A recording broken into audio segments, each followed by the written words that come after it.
we have this discussion all the time in the center of who's our audience. Yeah. And one of the curses is our audience is, in a way, everybody. We want to influence demand, and that means influencing users and consumers. It means influencing companies providing energy equipment and fuels and services. It means influencing policymakers, etc.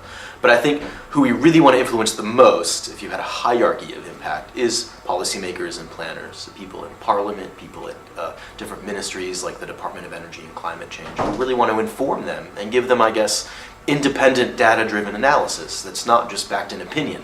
It's backed in research, right, that has the proper design and methodology and is robust and triangulated. And I can give you two examples of kind of impacts we're having already. One is looking at heat.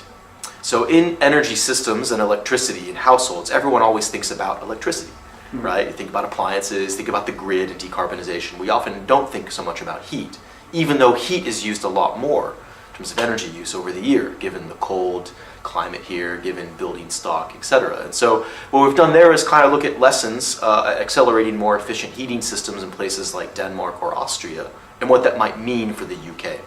And we've done things like, we had a workshop at Parliament in Westminster a few months ago. We were actually addressing policymakers and telling them what lessons they could learn from other countries. Another example would be fuel poverty. And so as people watching this video might know, fuel poverty is when households spend more than 10 or 15% of their monthly income on energy. And fuel poverty is a very acute problem in the UK, given that something like 5 or 6 million households are suffering from it right now. And it's expected to grow significantly. And so what we've looked at is what government schemes like Warmfront, which no longer exists, what lessons have we learned about tackling fuel poverty? And what might it mean for the future of energy demand? And one of the kind of interesting findings from that research, which has been very relevant, is that people don't want to be considered fuel poor. Even if they are, it's stigmatized.